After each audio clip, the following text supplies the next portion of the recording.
हाजिर हूं मैं राजीव। भारत जोड़ो यात्रा, जी हां, भारत जोड़ो यात्रा ने आज अपना 70वां दिन पूरा कर लिया है। आप जानते हैं कि इस यात्रा इस वक्त महाराष्ट्र में है और महाराष्ट्र के मालेगांव में है, जहां कुछ महीने पहले ही बीजेपी ने, महाराष्ट्र की बात कर रहा हूं भाई, मालेगांव की बात नहीं कर रहा हूं, महाराष्ट्र में कुछ महीने पहले ही बीजेपी ने शिवसेना में फूट डलवा करके कैसे सत्ता हथिया ली थी, ये आप सबने देखा। उद्धव ठाकरे के मुख्यमंत्री पद से हटते ही एनसीपी और कांग्रेस वाला महाविकास अघाड़ी गठबंधन सत्ता से हट गया। किसी जमाने में महाराष्ट्र में कांग्रेस का सिक्का चलता था, लेकिन धीरे धीरे यहां एनसीपी, शिवसेना और बीजेपी का दबदबा कायम होता गया।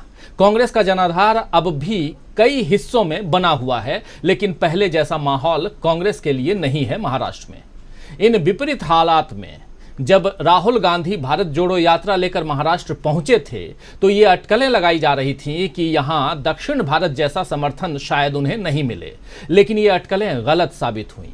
भारत जोड़ो यात्रा के साथ साथ राहुल गांधी को लोगों का भारी समर्थन मिल रहा है, जो ये बता रहा है कि कांग्रेस के दिन अब बदलने लगे हैं। खुद कांग्रेस महासचिव जयराम रमेश ने कहा है कि हम सत्ता में रहने के दौरान डोर टू डोर संपर्क, यानी डोर टू डोर लोगों से मिलना, घर घर जाकर मिलना, वो भूल गए थे। बहरहाल इस यात्रा में यह दिखाई दे रहा है कि राहुल गांधी का लोगों से सीधा संवाद हो रहा है और राहुल गांधी केवल लोगों से बातचीत ही नहीं कर रहे हैं, बल्कि उनके बीच उनके जैसा ही नजर भी आ रहे हैं।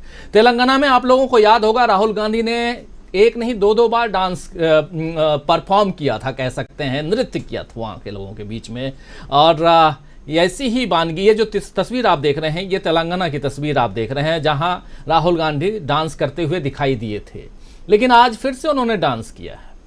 आज के इस डांस को देख करके आप भी झूम उठेंगे और थोड़ा जो नॉर्थ इंडिया वाले लोग हैं उनको थोड़ा अपने आप में एक अलग अंदाज नजर आएगा राहुल गांधी का, जो बारातियों के बीच में जो डांस करते हैं लोग, खासकर वैसे डांस करते हुए, लेकिन एक अलग अंदाज। जरा फुल स्क्रीन लेकर आइए म्यूजिक के साथ में जो डांस कर रहे हैं।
तो देख रहे थे आप राहुल गांधी को डांस करते हुए। महाराष्ट्र के लोक कलाकारों के साथ राहुल गांधी कदम ताल कर रहे हैं, थिरक रहे हैं।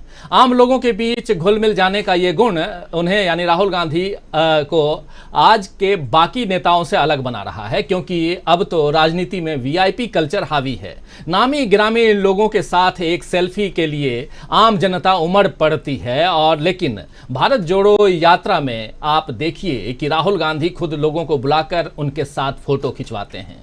राहुल गांधी की ये अलग किस्म की राजनीति कांग्रेस को फिर से लोगों के बीच जीवंत कर रही है, बांध रही है, ला रही है, और यही जीवंतता अब गुजरात में भी देखने को मिलेगी, जहां अगले हफ्ते राहुल गांधी के जाने की खबर है।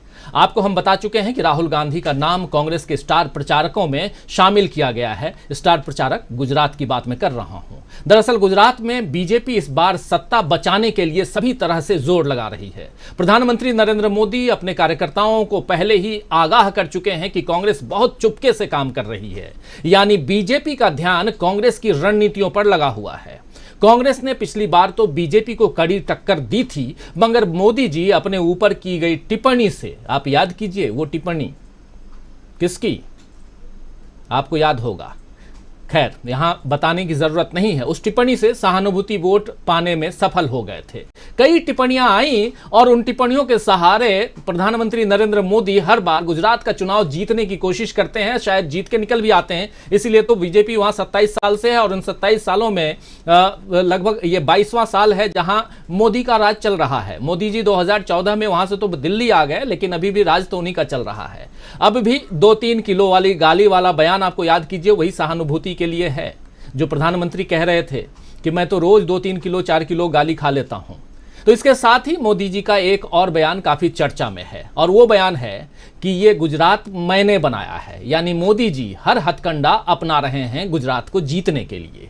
कांग्रेस में तोड़फोड़ भी बीजेपी कर चुकी है। इस दौरान आप देखिए कि कई लोग जो हैं वो कांग्रेस छोड़ करके बीजेपी जा चुके हैं, और ऐसी ही तोड़फोड़ आज देखने को तब हम देखे जब आम आदमी पार्टी के कुछ नेता चुनाव आयोग के दफ्तर के आगे अहमदाबाद में बैठे हुए नजर आए, और शाम को जब देर शाम हुई, जब इस कार्यक्रम को हम करने आ रहे थे, तो पता चला कि जो लोग आम आदमी पार्टी के जो कार्यकर्ता जो नॉमिनेशन यहाँ से नहीं वहाँ से फाइल करके आए थे, यानी बीजेपी से, उनका कहना था कि हम अपनी मर्जी से आए हैं और हमें कोई जोर जबरदस्ती नहीं किया गया है। खैर, ऐसे में कांग्रेस के सामने चुनौतियां तो बहुत हैं दोस्तों, मगर राहुल गांधी और भारत जोड़ो यात्रा को मिल रही सफलता से कांग्रेस को पूरी उम्मीद है कि वो गुजरात में बीजेपी को कड़ी टक्कर देगी। कांग्रेस पूरी तरह सोच समझकर रणनीति बना रही है और उन इलाकों पर खास ध्यान दे रही है जहां जीत की गुंजाइश ज्यादा है।